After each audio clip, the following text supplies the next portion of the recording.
Everybody, welcome to today's fundamentals. Hello, Peter. Hello. What's new in the market? Well, practically the market seems to remain in a wait-and-see position. The US dollar remained relatively stable yesterday. I would be placing some interest also on the euro. We had a number of financial data. It was characteristic that growth rates, we saw GDP rates slowing down, but not as much as expected, especially about France and the Eurozone. And those two readings tended to imply that the area may be just able to avoid a recession. Even should a recession come about, most probably that would be more shallow than expected. So that's good news for the Europeans. I would be also noting that we had the preliminary HICP rate of France for January, which showed an acceleration. And that may be a prelude also for Eurozone's HICP rate. Now, should that be the case, we may see the European Central Bank actually hardening its stance and continuing on a more hawkish tone. Other than that, we had from the US the consumer confidence indicator. There was a surprise there in the sense that it was expected to rise slightly. It didn't, it dropped. And that tended to imply that the average US consumer may be less optimistic than what the market expected, and that may prevent him from actually proceeding with more purchases, which could imply a slowdown in the retail sales growth rate. And I would also be noting from New Zealand we had the employment data, they were for Q4. Now, the readings more or less tended to show that the tightness of New Zealand's employment market has started to ease. We had a tick up of the unemployment rate, we had a slowdown of the job growth rate. So, on the other hand though, unemployment remains at 3.4%, pretty low. We have a participation rate of 71%, which is huge. So I think that, there may be an easing, but overall the picture is that New Zealand's employment market remains tight. The last element from yesterday, which I would like to mention, would be we got during today's Asian session from China, the Caixin manufacturing PMI figure. It was for January. May I remind you that we had on Monday the NBS manufacturing PMI figure, which showed that more or less the manufacturing sector in China had a growth in economic activity. The Caixin indicator pointed to the otherwise. Practically, it remained below 50 and implied that there was another contraction of economic activity. So some doubts about the effectiveness of China's reopening remain. Other than that, I would be noting from the UK we had the nationwide house prices, another contraction, even deeper one, which could be a result also of BOE's monetary policy tightening. So things are not looking that good for the real estate sector in the UK right now. And how about the US stock markets? US stock markets, yesterday we expected them to drop, they didn't. They rose. All three main indexes were on the rise, were in the greens. I would be highlighting that we have a number of releases today which could be of interest for stock traders. We have Meta, Facebook. We have Alibaba. And I would also be noting from the UK, GlaxoSmithKline, pharmaceuticals. It's going to be interesting. I think we have some degree of volatility given that also tomorrow we get a number of high-tech companies, big cap companies. We're talking about Amazon, we're talking about Apple, Google. So more or less market attention may start shifting. And I understand that the Fed's interest rate decision is due today, correct? Yeah, it's going to be the highlight of the day. Now, the Fed's expected to hike rates by 25 basis points. Fed funds futures more or less imply a probability of 96% for such a scenario to materialize. So practically the market has already almost fully priced in such a scenario. I would note that a 25 basis points rate hike would be cementing the downshift in the rate hike path of the Fed. The element, though, which I would be keen on would be the accompanying statement and especially any elements of forward guidance. Should the bank actually show that it expects to remain hawkish, and that could be a negative surprise for the market in the sense that the market expects another rate hike of 25 basis points and then a pause and a rate cut before the year end. A possible hawkish signal on behalf of the Fed could reverse those market expectations and provide some support for the US dollar, while US stock markets may be suffering as they are considered riskier assets. The last element would be Powell's press conference half an hour later. And should the Fed chairman actually also maintain a hawkish tone, possibly pushing back against the idea of a rate cut up until the end of the year, that would be another hawkish surprise for the market, which once again could provide some support for the USD, weaken US stock markets. Overall, I would be advising caution. Volatility may be extended. It's not only the time of the release, but also Powell's press conference, which could take up to 1 hour or so. So we may see swings during that period. And most probably the interest rate decision will have ripple effects beyond the FX market, also in US stock markets we have mentioned, but also gold's price, which is directly related in negative correlation with the US dollar. And what else on the calendar for today? Well, we have a number of releases. We should be getting right about now from the Eurozone the preliminary HIC period for January. We are getting from the US the ADP national employment figure.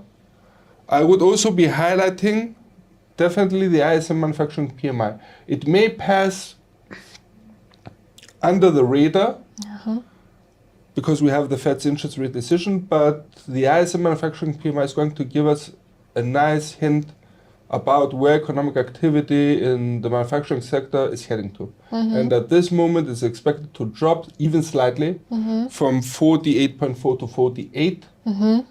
Now, should that be the case, I think we may see some bearish tendencies building up, given that we're getting also the ISM non-manufacturing PMI figure on Friday. Other than that, I would be also noting for oil traders the EIA crude oil inventories figure. It's on a weekly basis. May I remind you that yesterday we had the AP weekly crude oil inventories figure. They were expected to show a drawdown that didn't. They actually showed a substantial rise of US oil inventories by 6 million barrels or so. Should we have another negative surprise, that could create some slight bearish tendencies for oil prices. Mind you, oil prices were on the rise for today, despite the release yesterday. So it's going to be a very interesting market, the oil market right now. Great. Thank you, Peter, for your time. And everyone for watching. Join us after a short break for technical analysis with Peter Iosif.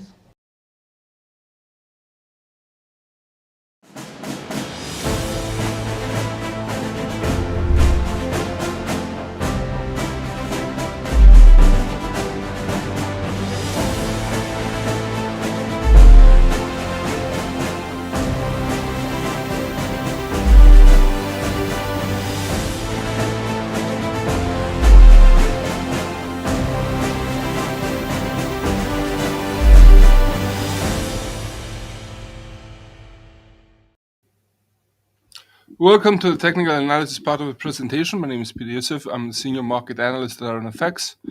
In front of your screens, we have the US dollar index. It's the 4-hour chart.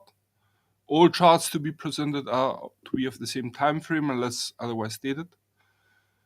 With no time to waste, we see that the US dollar index corrected lower just a bit yesterday after yesterday's presentation. Note we had also mentioned that there was a possibility for an upward movement, but actually it dropped and came back to the same level as it was. So more or less that tends to imply that the sideways motion is to continue. On the other hand, though, definitely the Fed's interest rate decision could increase volatility substantially for the US dollar, may even provide it with a new direction, depending on the outcome of the release as such. Now, should the bulls take over, I wouldn't be surprised to see the price action of the US dollar index rising, breaking the 103.05, maybe even testing or even breaching the 104.55. On the flip side, should there be a bearish reaction, we may see the market pushing the US dollar index lower, selling the US dollar, breaking the 101.30, and start aiming, if not even breaching, the 99.55. So volatility could be high. And may I remind you that be cautious should you decide to trade at the time of the release and about 1.5 hours later, as we expect volatility to be extended due to Jerome Powell's press conference later on. Let's have a look at Euro USD. In a similar fashion,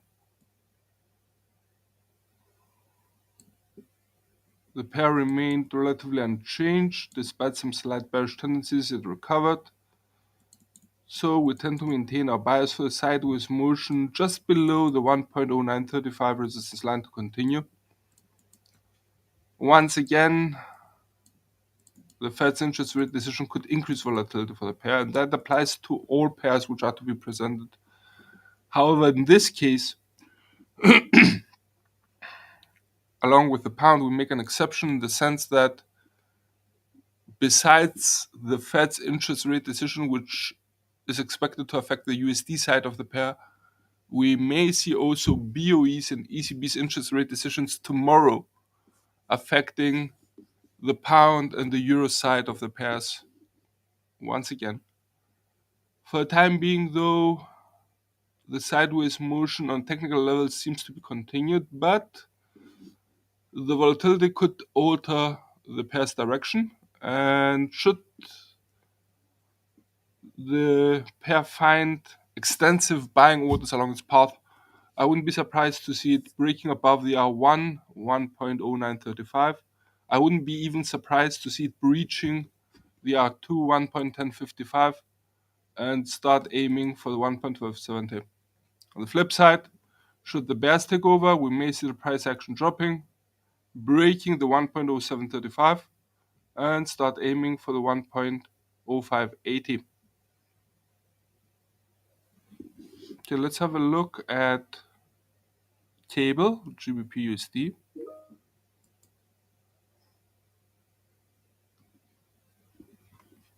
Cable, which in contrast to the euro, interestingly enough, maintained a sideways motion between the 1.2345 and the 1.2265 as expected.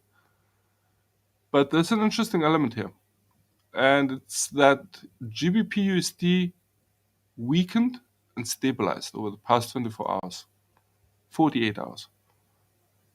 And that's in contrast, say, for example, with Euro USD, which weakened and rose back up again. No, the pound remained at the low levels. For the time being, though, we tend to maintain our bias for the sideways motion to continue. A small note of warning here. We have an RSI indicator which is rather low. It's at 39.4. So that could be implying an inclination of the pair towards some bearish tendencies. Should that come about, we may see cable dropping, breaking the 1.20 and start aiming for the 1.20.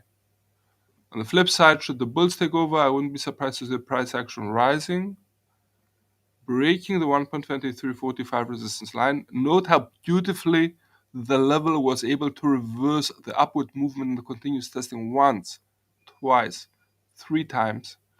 So that's pretty valid as a resistance line for the time being. And even higher, we note the 1.2660 resistance line. Let's see whether it actually rests.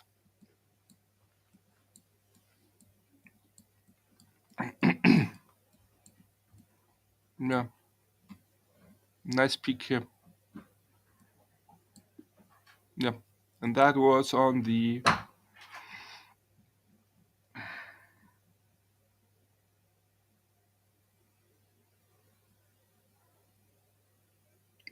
late days of May, 27th of May.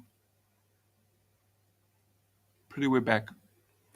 Anyway, for the time being, we tend to maintain a bias for the sideways motion to continue, most probably between the 1.2345 and the 1.2265. Note, as we have mentioned also with the euro, the pound is also going to be experiencing a double hit. On the one hand, we're getting the Fed's interest rate decision today, which could be affecting the USD side of the pair, while tomorrow we're getting BOE's interest rate decision, which could be affecting the GBP side of the pair. USD JPY was in sideways motion. Let's see if it continues. Oh yeah.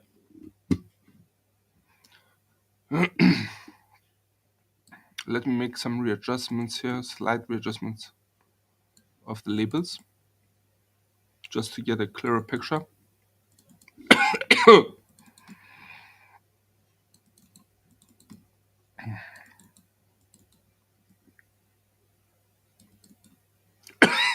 Sorry. So we see USD JPY moving in a range-bound movement between the 139.90 and the 129.30. It even narrowed even further in the past 48 hours. It's interesting how the Bollinger Bands have narrowed as well, reflecting the lack of volatility. Also, the RSI indicator is running along the reading of 50, implying a rather indecisive market. So overall, the signals here are for the sideways motion to continue, but once again, the Fed's interest rate decision could alter the volatility and alter at the same time the direction of the pair. Should buyers be in charge of USD JPY's direction, we may see the pair rising, breaking the 130.90 and start aiming for the 132.85, a level which provided nicely resistance here. On the other hand, should the bears take over, would require a lower true than this one for a bearish scenario, this one and this one. So the price action of USD JPY has to break below the 129.30 for the initiation of any bearish outlook. And we set as the next stop the 127.25, a level which provided support beautifully. Note how there was an intense downward movement of the pair, which was halted at that level. So that seems to be eyed by traders as well. I would be keeping that under close command.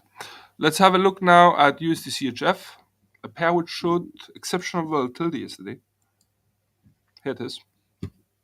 And still going on. Okay, definitely the 0.9210 has been broken. And we see that there has been a change also in the upper and lower limits. And at this point, I would be readjusting my levels just to reflect that. So we have an upper touch. I would be placing it here. Testing, testing, testing. Seems to be valid. And to the low side, somewhere here. But let's do this with this one. And that forces us now to also change the upper and lower support and resistance lines. Definitely I would be readjusting the R2 here. Let's have a look about the R3. Something a little lower. Going to be choosing this peak here. Let's have a look now also at the support lines. Okay.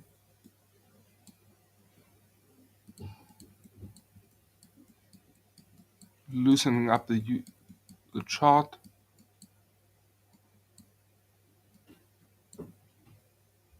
Oh, it's interesting how that worked also as a support line. Okay, let's go further back.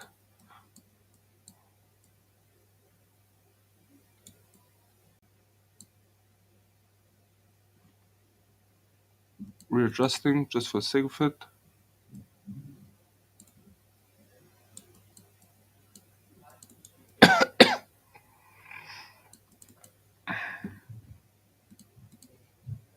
let's go back for the S2.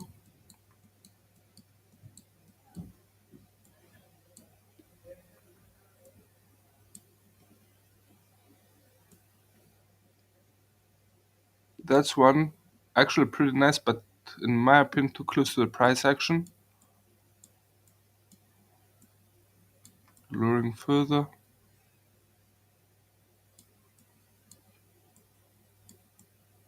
Here we go. This is a nice show.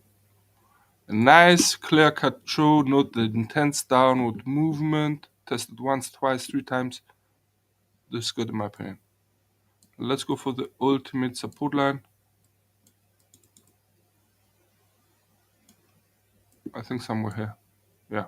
It was a nice low boundary of a sideways motion. I'm keeping it. It's a little bit too narrow, I know it.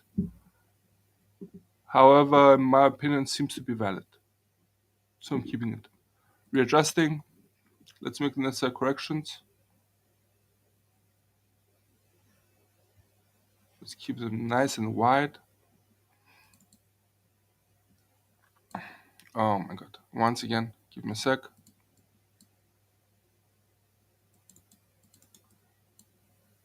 Yeah.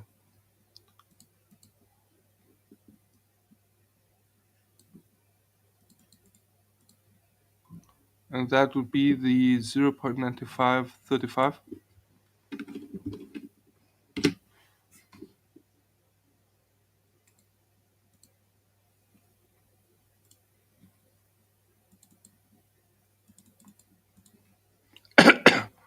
So we moved the R3 by 60 pips lower.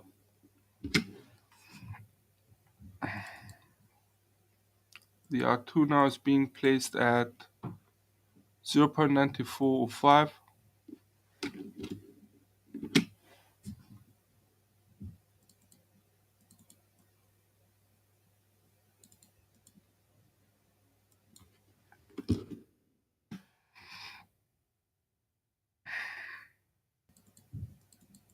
And the R1 now is being placed at 0.9275.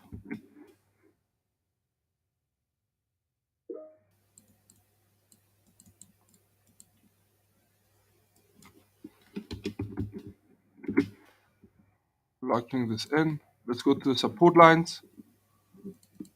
Then this has to go lower. 0.9145.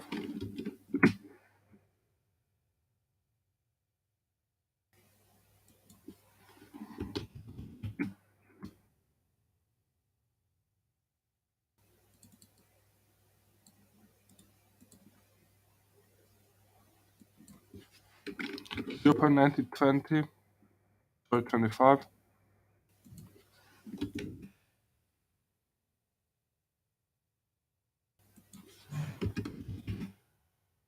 It is.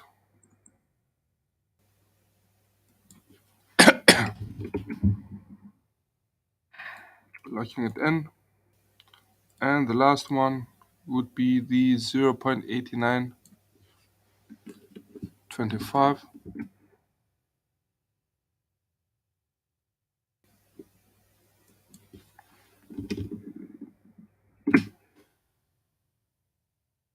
Widening just a bit. There you go. Adjusting the label. Ready.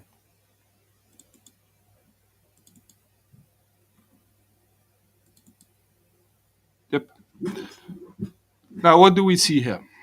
We see that there was an intense downward motion of USD CHF yesterday and a stabilization just above the 0.9145 support line. It was interesting that the pair almost touched it.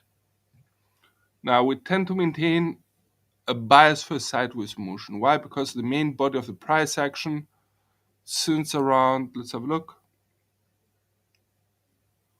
the 18th of January has remained between the 0.9275 and the 0.9145. So under any other circumstances, I would expect the pair to maintain its price action within this range. Once again, the catch is the Fed's interest rate decision. Should the USD strengthen substantially, then we may see the pair rising. I wouldn't be surprised to see it breaking the R1 0.9275. For a bullish scenario, would require a higher peak than these ones, and see it start aiming for the 0.9405. Mind you, see how volatile the pair could be. It has practically moved around 140 pips within 12 hours. Sorry. While in a bearish scenario, I would expect, say for example, the USD weakens from the Fed's interest rate decision, I would expect the pair to drop, break the 0.9145, and start aiming for 0.9025. For the time being, sideways motion is expected, but mind you, the RSI indicator has dropped clearly below the reading of 50. It's actually right now at 40. So that would imply some bearish tendencies. So there is a rather stable sideways motion, but a small bearish warning on the technical level. Let's have a look at USD, AUD USD, the Aussie. Beautiful. Just beautiful. Let me readjust it to show you what exactly I mean.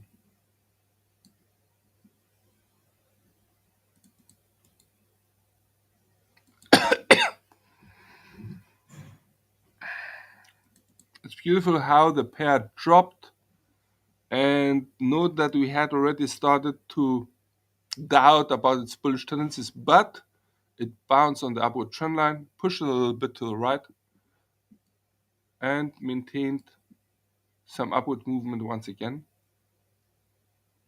So more or less we tend to maintain that upward motion momentum, given that the RSI indicator has risen, has broken above the reading of 50. It's just above it, it's at 52. Yeah.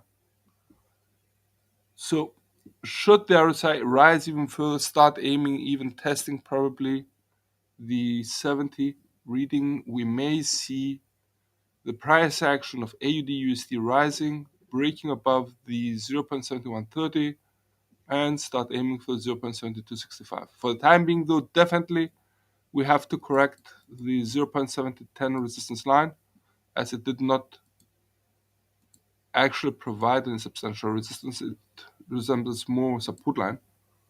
Let's change its role and let's go upward hunting for a new resistance level.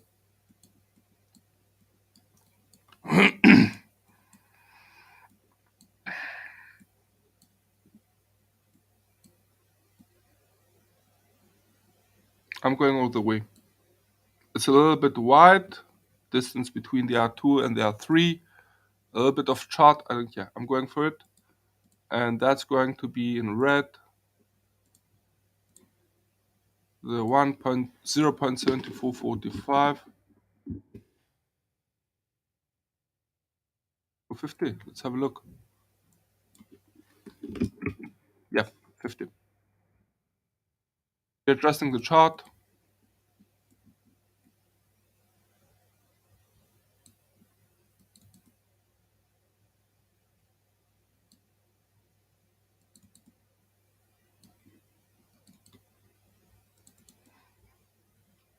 Let's correct the levels as well.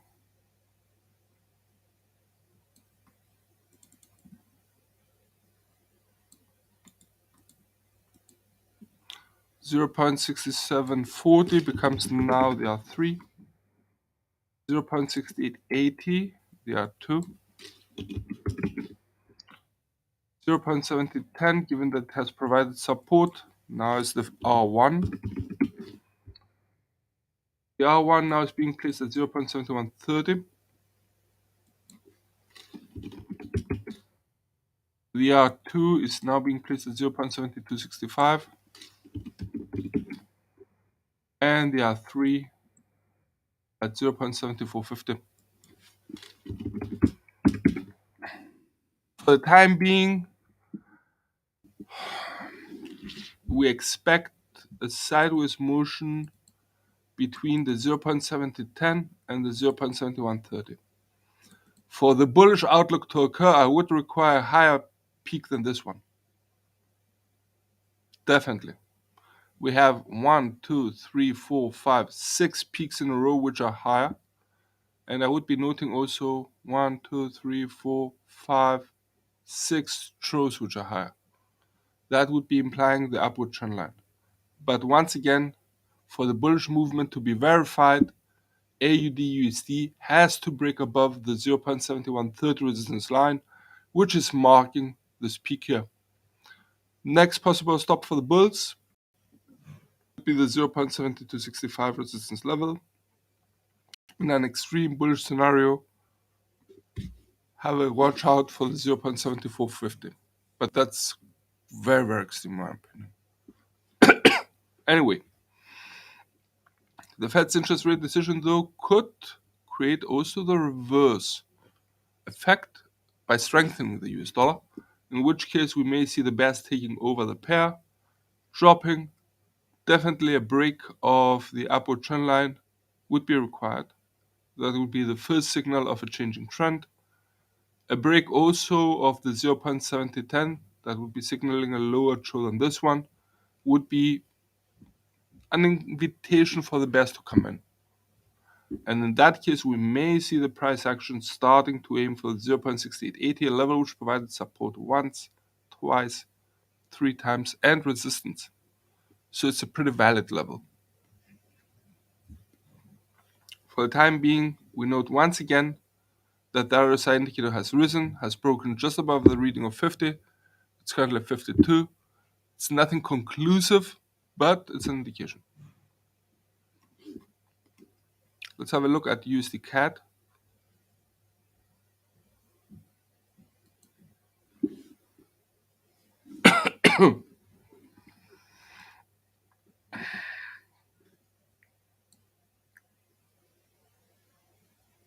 A nice downward movement, very intense.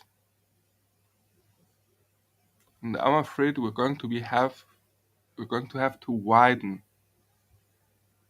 to alter the resistance and support lines. We have to readjust them and recalibrate it. The last movement showed us some limitations which we should not neglect. And definitely the resistance, the support line goes all the way down here. The resistance line, I would place it somewhere here. This peak here could go here as well.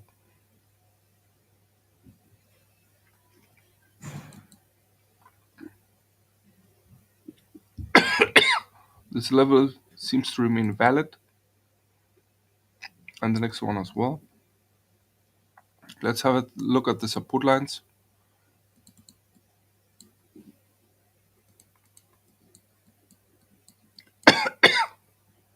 Sorry about that.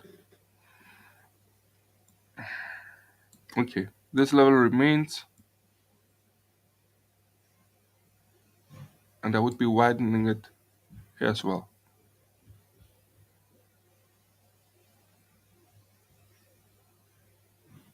Could be a little bit narrower.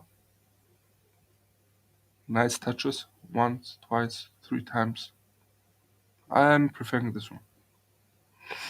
Could be set at this level as well, but in my opinion that's far too narrow and far too close to the price action. Actually to the R2. Let's keep it at this level. It's good. And that would be the 1.2890. Locking it in, readjusting the chart. Let's correct the labels.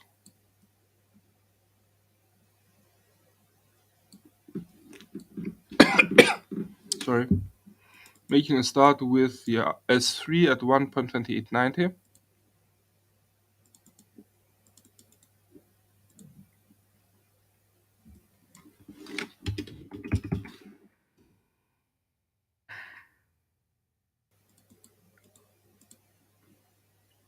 The S2 now is being placed at 1.3095.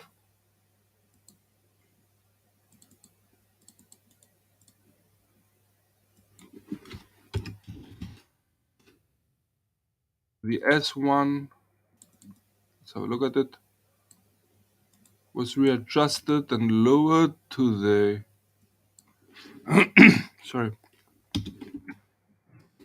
1.3285.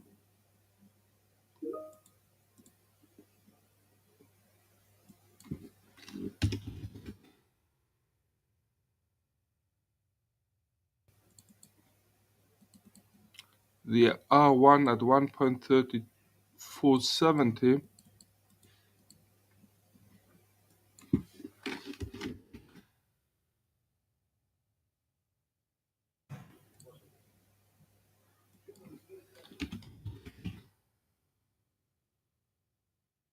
Let's have a look at the R2. 1.37 remains. Nice touches, so we keep that. And the R3 at 1.3850. Good. For the time being, we tend to maintain our bias for the sideways motion to continue. Probably in the range of the 1.3470 and the 1.3285. Some slight bearish tendencies may be present given that the price action was lowered and that the RSI indicator is now below the reading of 50. It's actually at 41.6. Should the bears take over, I wouldn't be surprised to see the price action breaking the S1, 1.3285, and start aiming for the 1.3095. On the flip side, should the bulls take over, we may see the price action rising, breaking the 1.3470, and start aiming for the 1.37. It all comes down to the Fed's interest rate decision once again, and the CAD as a commodity currency and neighboring country could prove to be more sensitive here. Let's have a look also at the Kiwi. We had the release of the employment data of Kiwi, of New Zealand. Would like to have a look whether there was a substantial market reaction at the time of the release. We're now drilling out to the minute chart, sorry. Unlocking it.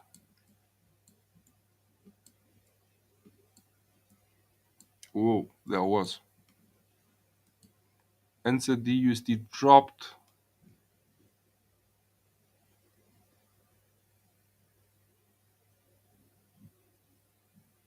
29 pips almost, and that happened at the moment of the release plus the next 3 minutes. It was a nice downward movement. And note how the pair remained below that level afterwards. Okay, it recovered. But that happened practically in the European session. Okay. Back to the 4-hour chart. Readjusting. I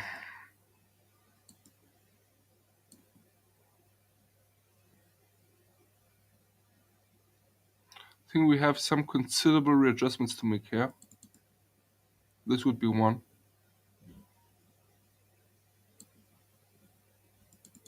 And this would be the second, but that would be a support line. I'm going to be narrowing the levels just a bit. See this true here. And even lower this true. Let's have a look at the resistance lines.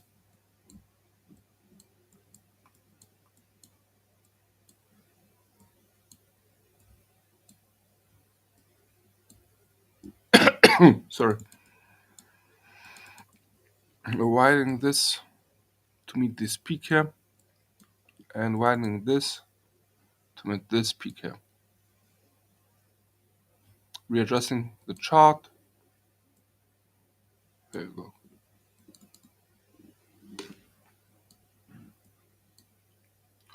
And we're talking about the ultimate resistance line now being placed at 0.6805.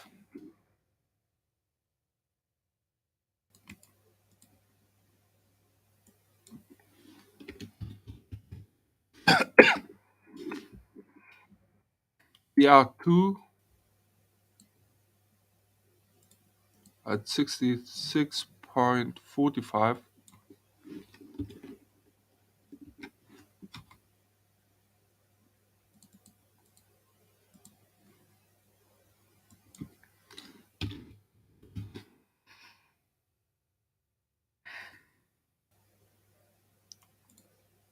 The R1 at 65.25.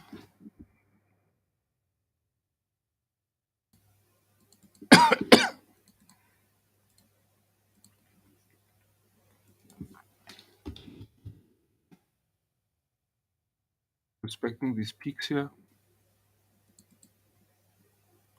The S1 at 64.10, 0.6410.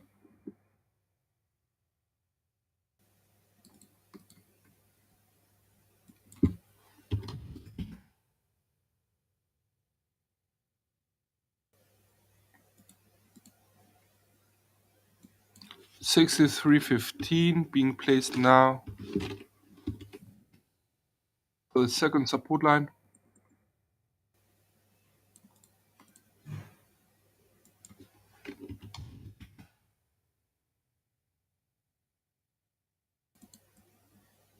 And the last support line being placed at 0.6190.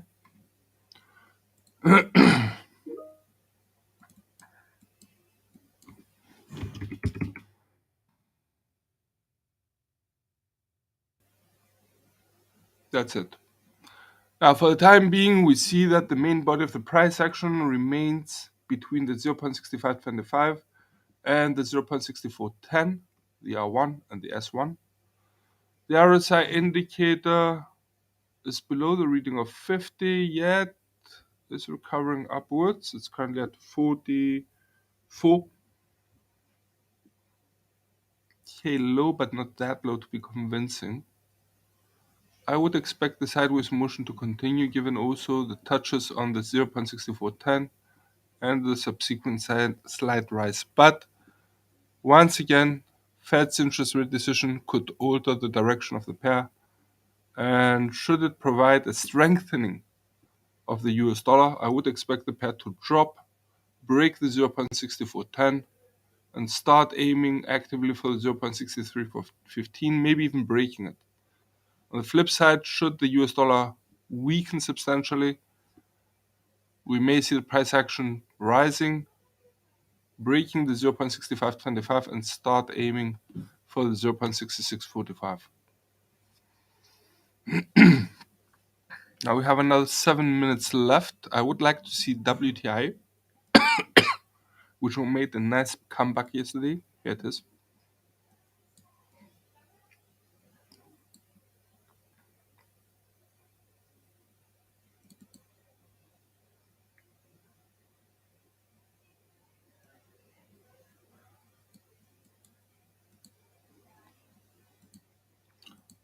The 78 resistance line has now to be turned to a support line.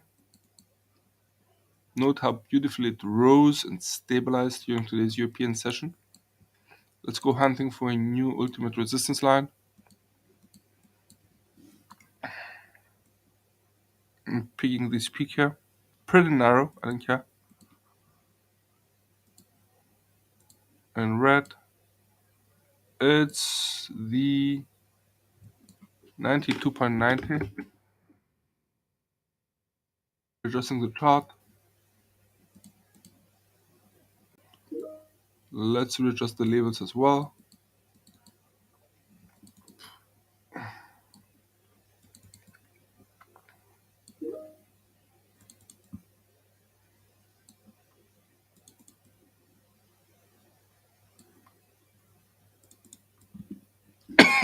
Sorry. The S3 now being placed at 70.30.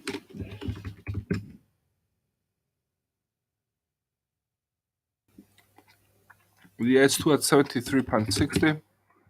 The S1 at 78. Sorry. The R1 at 83.20. The R2 at 89. And the R3 at 92.90.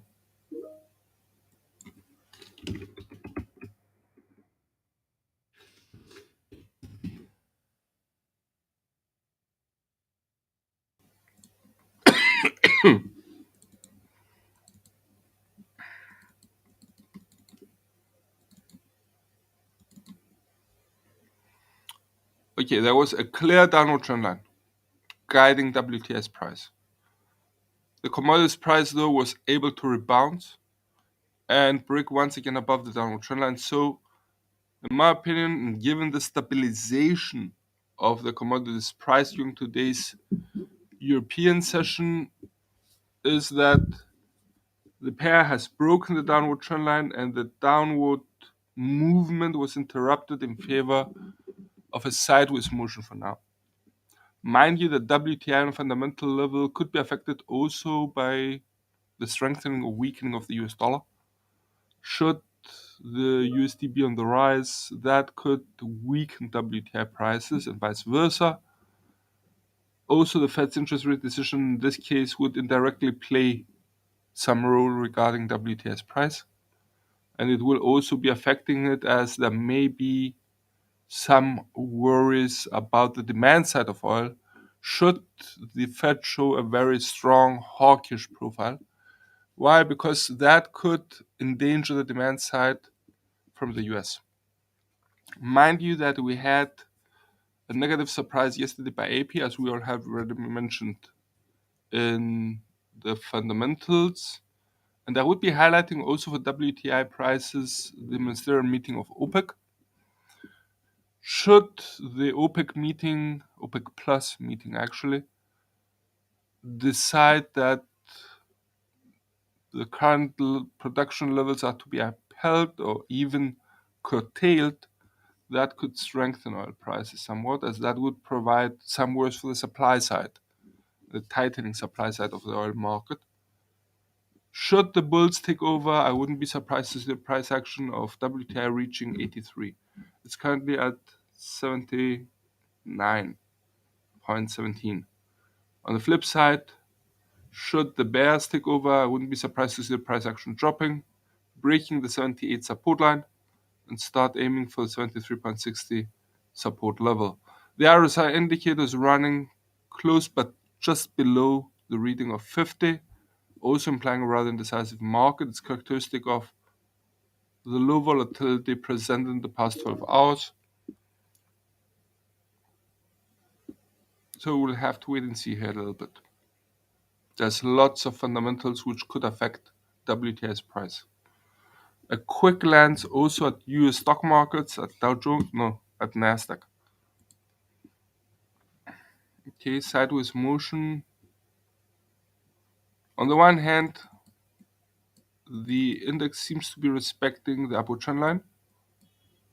1, 2, 3. There's a catch, and the catch is this peak here should be higher. It should be above this one. It wasn't. So there are some signs of stabilization, which should not be neglected. I wouldn't be surprised to see the price action, if it remains stable, to break the upward trend line and remain within the range of the 11,735 and the 12,120.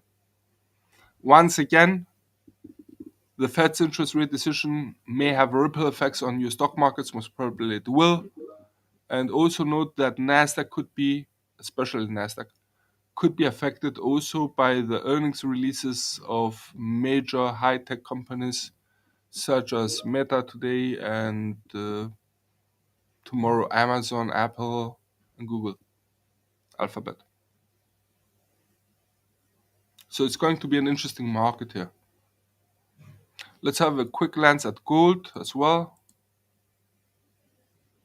Nothing much. There was a drop, but the precious metals price recovered and remained rather stable. Once again, ripple effects from the Fed's interest rate decisions could be present, given that gold has negative correlation with the US dollar. And should the USD strengthen, we may see gold's price diving lower once again. For the time being, that should sum it up from all of us here at IronFX. Best wishes for solid trading.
Welcome to another video. Today we'll be looking at momentum trading strategies. Momentum trading is one of the simplest forms of trading styles where traders buy and sell assets based on price trends. Momentum trading strategies focus on price action and price movements instead of fundamental factors and long-term growth. Basically, momentum trading is a trading strategy in which traders buy financial assets when they're rising and sell them when they seem to have peaked. Momentum trading is based on these key factors: volume, volatility, and time frames. Volume is the amount of a particular asset that is trading within a given time frame. It is important to momentum traders as they need to be able to enter and exit positions quickly, which depends on there being a steady stream of buyers and sellers in the markets.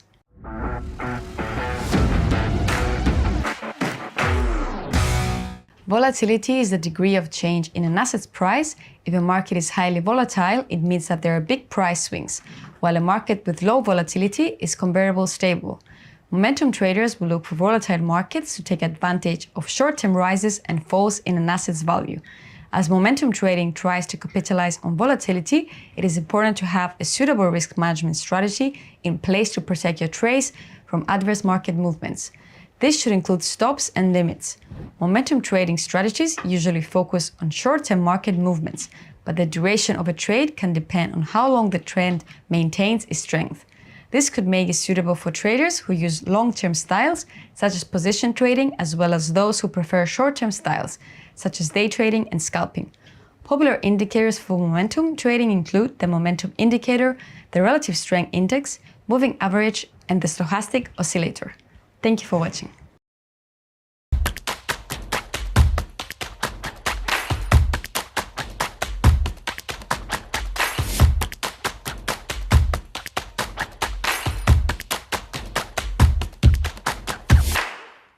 Hello. Hey guys. Hi.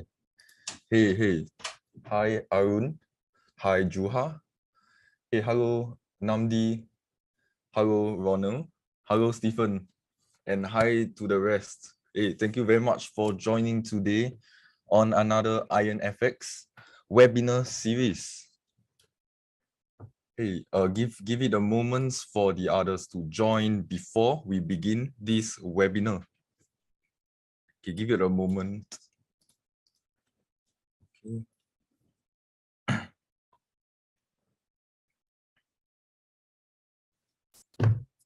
Okay, let us begin. Okay, welcome. There are more people joining. Thank you very much.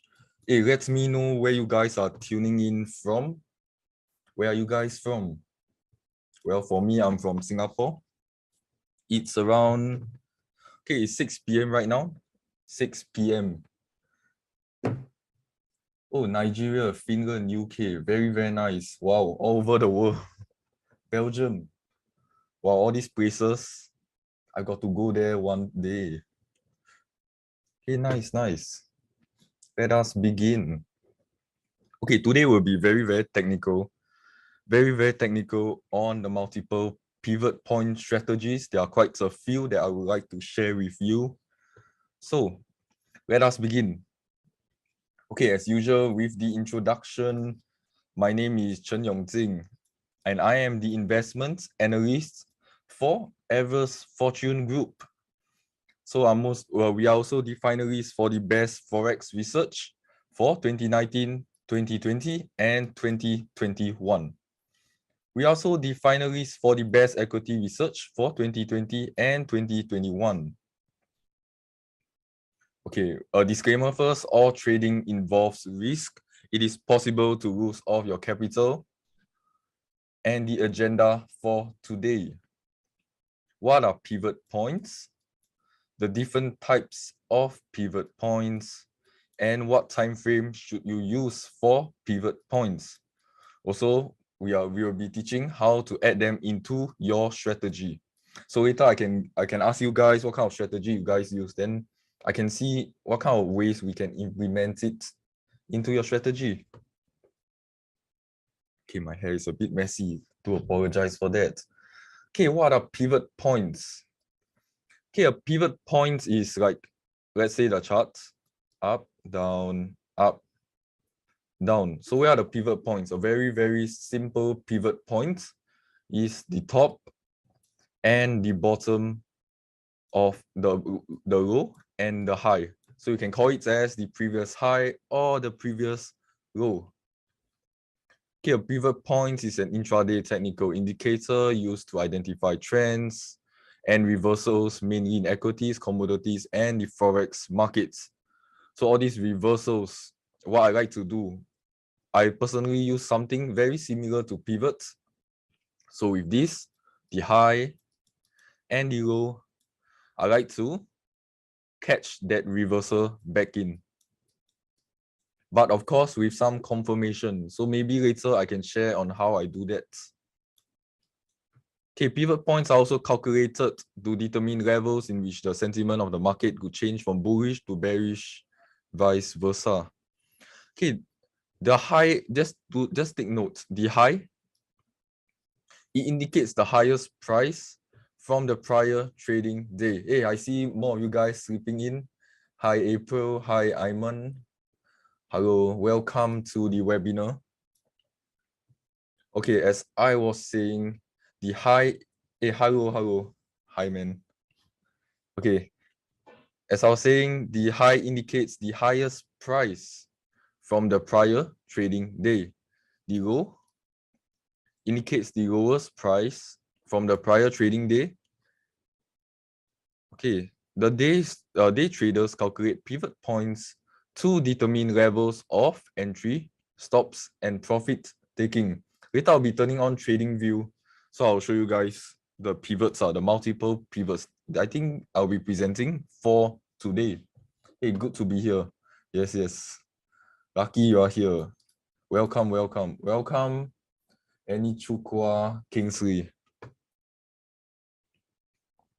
Okay, I'll be presenting today 4 different types of pivot points. The standard ones, which are the most basic ones, the Camarilla pivot points, which I think I like it. I like this pivot quite a lot.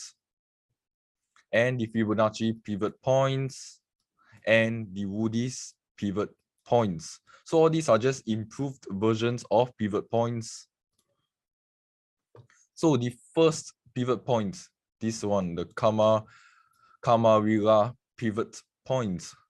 Okay, it's actually refined form of existing classic pivot points formula developed by Nick Stott, and it's a better use of Fibonacci numbers in the calculations of levels. It's also used to calculate intraday support and resistance levels. Okay, let me open it up. Let me open the charts before we begin. Okay, just to let you guys know, also we have an IronFX YouTube channel where you can watch the live TV and the past playlist. You can take a look. You can learn quite a lot of things right here on the IronFX YouTube channel. I'll just paste it over into the chat to everyone. Okay, we start with the traditional pivots first. Okay, traditional pivots is actually, it looks very confusing. There are multiple resistance 2, 1, 2, 3, 4, 5. Support 1, 2, 3, 4, 5. So it's in a way, it's very, very similar to how a Fibonacci works. So if you take a look, if I turn it off, how a Fibonacci works, can from the top all the way there. So it looks very similar. If I turn it on, you see some lines coinciding, especially this area. So it's in a way you can actually trade similarly to how you use a Fibonacci from one area to another area. Okay, this is just the traditional one. You can actually find it in the indicators under pivots. So you can actually get the pivots point standard. Okay, what was the one that I was going to present is the Camarilla pivot points. Okay, let me move the screen a bit so I can see everybody. Oh, more people are joining. Hey, welcome, man. Welcome, Hanin. I just saw you sleeping in. Okay, so we are on this.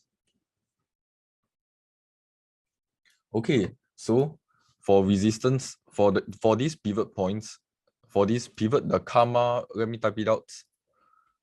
Okay, excuse my pronunciation. Karma, Vira.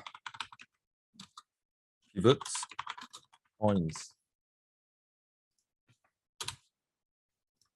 Okay, so with this, we have the supports 1, support 2, supports 1, support 2, support 3, support 4. Okay, you said that the email said start time was 10 a.m. GMT. Yes, it's right now it's 10 a.m. GMT. It's 6 p.m. Well, for my timing, it's 6 p.m. GMT plus 8. So it's slightly different. No, it's 11 a.m. I think, can you please, Stephen, can you please say what you meant against? I think I'm a bit confused at your statement. Okay, it's at Mr. Camarilla pivot point. Okay, so we also have the resistance 1, resistance 2, 3, and 4. So what I like about this is I actually noticed that you can actually backtest. With backtest, you can buy from the resistance, you can buy from the support and with the stop loss below. So example like this. Okay, now is 11 a.m. Email said it will start at 10 a.m. Okay. I'm not sure about that. I think it might have been the IronFX email site issue. GMT timing, just let me clear this up. Now it's 11 a.m. GM email said it will start at 10 a.m. Well, I think it's the GMT plus 0. Do you mean that, Stephen? Okay, give me a moment. Okay, let us continue. I think I'll get back to you regarding that again later on. Okay, so yesterday I was actually in a EU short. Oh, you are in summertime. Okay. I think I'm a bit confused on the timing too. Later I'll check it out. Okay, so what do we have? Give me a moment. Okay, so we have this area. You can see this area. This is the support 2. It bounced up and it actually coincides with an area where I was actually trading yesterday. So I was actually in a short. I was in a short over here, somewhere here, with my take profit 1 here and take profit 2 at this candle right here. But my final take profit didn't got hit. Well, it's fine. Later I'll explain this trade out also. So I actually like this pivot point a lot, this Camarilla pivot point. So you can see on as soon as the what do you call it, the supports for, this is the supports for the previous day, or the resistance for that it gets broken, you normally trade with the trend. So when price goes below it, they continue selling downwards or upwards. So this one, it's the support for that is broken.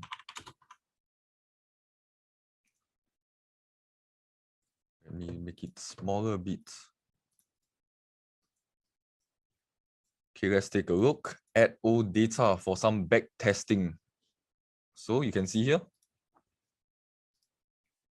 resistance 4 broken, price continues going upwards. So I'm sure you guys are thinking right now, why not I set a buy stop here? a buy stop with my stop loss at the bottom, maybe here at resistance 3 for price to continue going upwards. Isn't it possible? Please, audio echoing. Okay, let me test the mic. Hi, mic test. I think someone is having issues. Can you hear me clearly? Can you guys hear me clearly? Where will this recording be uploaded? Not here, all clear, no audio issue. Okay, this audio recording, they might upload to the IronFX YouTube channel. They might. So I remembered I saw my, let me take a look. Okay, all clear. So I think for you, for audio Kyun, it might be your speaker issue, or you might want to use a earpiece regarding this echoing issue that you might have. So they okay, no problem. Hey, thank you. Okay, nice. Let us continue. Okay, so they might actually upload it on YouTube. I saw it. I saw my previous live trading analysis was uploaded online too. So it might take a few days. Give them some time to upload. So let me clear these things out.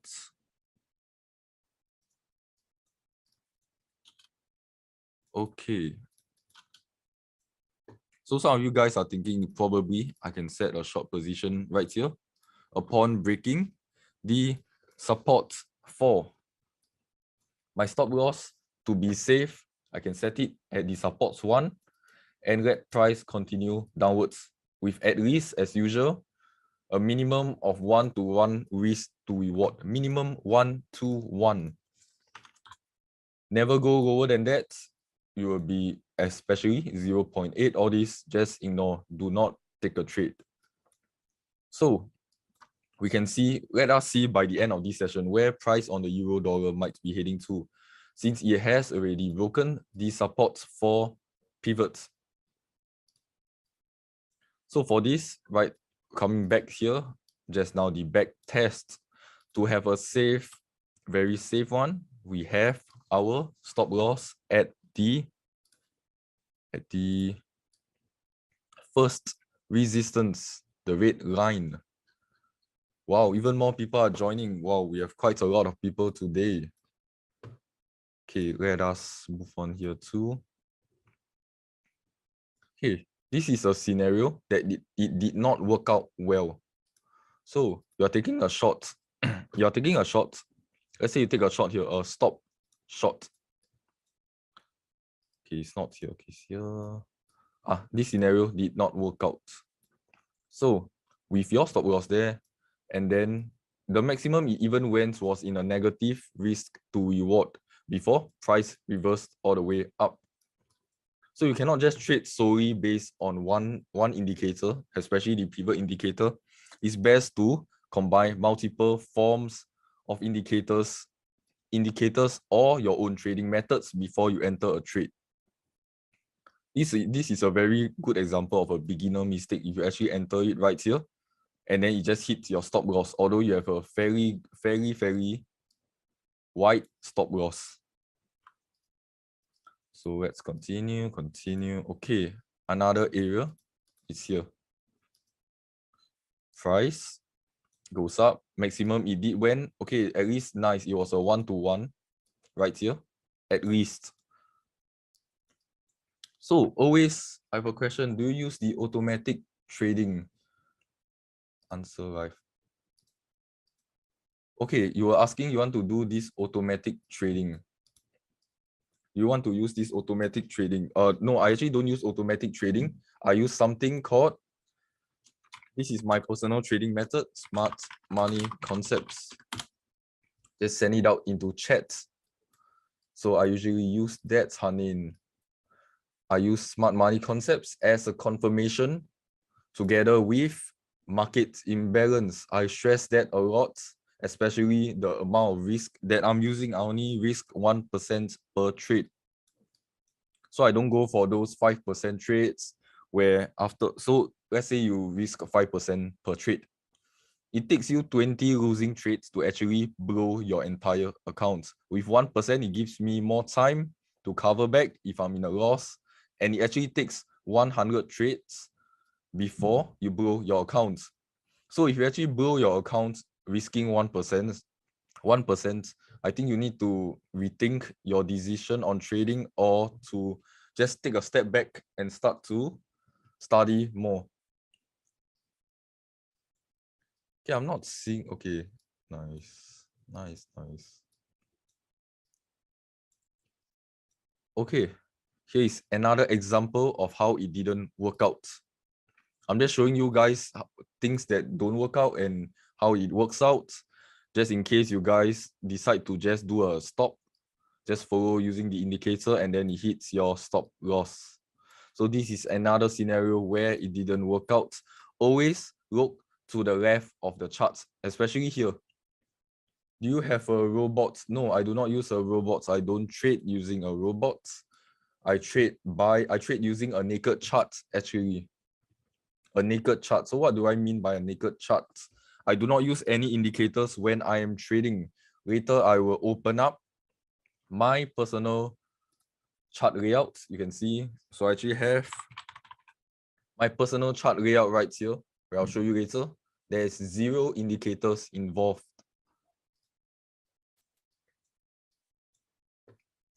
Okay, moving up. So you can actually see the win rate just following this. Camarilla pivot point is not that accurate. People can actually reverse price actually for this scenario, price reverse. This scenario, price reverse. For this, price went kind of right before it reversed. Okay, this is another scenario. It didn't work out. The overall trend is bearish. But then this area broke. You try to short. You try to short. Okay, it worked quite well. This is working well. The stop loss there. It's very wide. You get a 1-to-1, but it took quite long. I don't like holding trades for a long period of time. So how long did it take to even hit a 1-to-1? Wow, this is a very, very long trade if you're actually in it. Wow, it took 3 days, 13 hours just by using a sell stop, man. That's very, very long. Same thing with this. Wow. It took very, very long for a 1-to-1 trade. Okay, just in summary, don't just use a sell stop. Use some kind of confirmation before you enter, and also to minimize your risk to reward. Okay, this took 1 day, 2 hours. It's quite long, man. Okay, let's move on to the others. Let's carry on with the presentation. Okay, next we have the Fibonacci. Okay, there's one more person with a question. Do you have a group to do smart money concepts together? Let me answer this live. Okay, do you have a group to do the smart money concepts together? Unfortunately, no. Actually, I don't. I learn it online, and then I have friends in real life who I actually discuss smart money concepts with, and then he's actually better than me at smart money concepts at the time of my learning. So I guess it's working pretty well. The concepts are pretty okay to understand, pretty easy to understand for me compared to other methods. What method do you use, Hanin? What method do you use for trading? Hey guys, just send into the chat what methods do you use for trading. I'm quite interested since we have quite a lot of people. The diversity of trading methods should be a lot. Regardless whether you guys are new to trading or price action. Akuma, you use price action. So do you trade like, do you know who is Raja Banks? Do you trade like him? Okay, next we have the Fibonacci pivot points. it incorporates the Fibonacci levels into their calculations. Is pretty much accurate, and they find the support and resistance levels. Okay, so the calculation is quite complicated. So I actually wanted to add it into the slide, but then it's already in an indicator, it's automated, so you guys do not actually have to know how this entire, all the pivot points that I was covering, how it's calculated. It's fine, it's not needed. Okay, I think somebody is asking another question. Okay, Hanin, you are asking about money management. What do you mean about money management? Do you mean risk management? Do share it into the chat. I can help to answer your question regarding that. Okay, risk management. I'll just do a quick one. So hopefully the others can benefit on that too. So let me clear this out. Let me take an eraser to clear this out. Is it not clearing?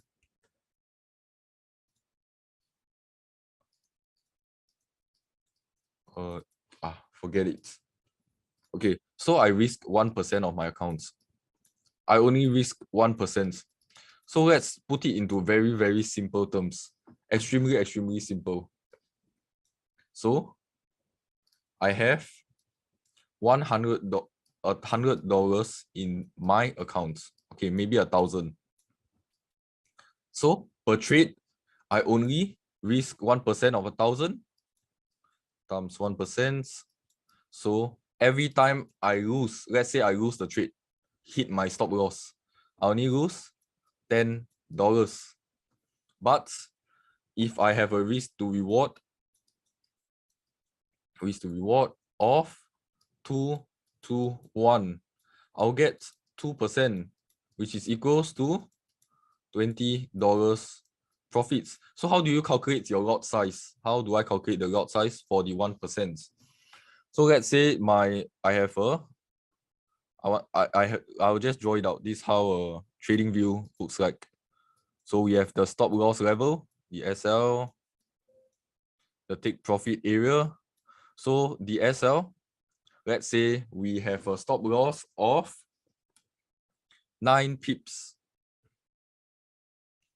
9 pips. But then including commission plus commission is equals to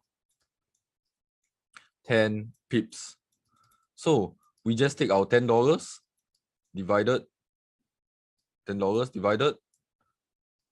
by 10 is equals to 1. And then you take your 1 and divide by 10. So you get your lot size. So your risk amount divided by the pips you are risking, and then divide by 10 one more time. This is just a manual calculation. Okay, let's move on to the Fibonacci one, the Fibonacci thing that we are talking about. So have I answered your question, Hanin? Okay, the pivot points levels are determined by calculating the pivot in the standard method. We have the calculation method is pretty complicated. I'll not get right into it.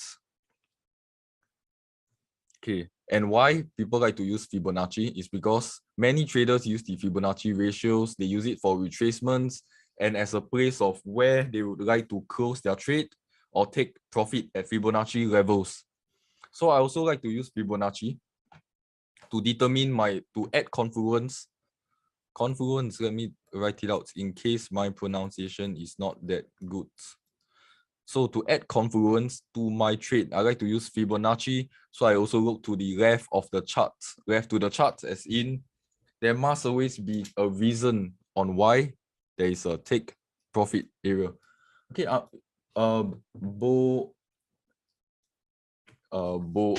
okay, I'm not sure how to pronounce your name. I do apologize for that. Okay, you say you are a beginner.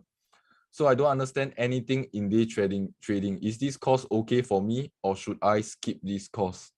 Do stay around to listen. I can actually show you some methods where you can increase your chance of to have a better chance of a winning trade, I'll just simplify it down. Later, I'll show maybe some form of smart money concepts, a very, very simple one later on. How I take it, and I only take that kind of trade. Okay, next we have the Woody's pivot points. So it has a greater weighting on recent price data, very similar to the EMA, and it's used for intraday trading. So for Woody's pivot points, they are made up of multiple key levels calculated from past points. The key levels include the pivot point itself and multiple supports and resistance levels. So traders actually use these levels as a guide for future price movements when setting up trades. The calculation for the Woody pivot points differs from other pivots because it places a greater weighting on recent price data than the other variations. Okay, it's also widely believed that the high and low prices are a result of emotions in the heat of the battle, while the opening and closing prices are a more accurate representation of the mood of the markets. Okay, let's move on. I can open the chart again to present the Woody's pivot points. Okay, I think it might be this. Okay, we have the, okay, my screen has all these lines. How do I remove it? Can you guys actually see the blue lines on the screen? Can you guys see it, or is it only me? Do let me know all these blue lines that I'm actually looking at. There are some lines on the screen. You guys see all these lines right here? Oh, damn. Okay. I think it might be something to do with the drawings. Oh, wow. I got to... Okay, I found it. Oh, yes. Nice, nice. Okay. Found a way to clear it. Hey, thank you for confirming that. Okay, for Woody's pivot lines, just like the PowerPoints, okay, they like to sell. Where are they selling? They're selling at the first resistance, downwards, or they long it from the second support or the first support. My personal thoughts about all this, about entering like that, just by entering, oh, I have a buy limit set here, buy limit set here, stop loss below, buy limit. The thing is, I take it as it's some kind of gambling. I'll take it as this gambling, because if you just set your buy stop or your sell limit just at this level, along this level, waiting for price to go down, you are not adding confluence. What you want is multiple confluences to the left side of the charts, or multiple like confirmations that this trade might go in your direction, instead of just setting a buy limit, sell limit. I wouldn't do that. Okay, Woody's pivot points. Get to the chart.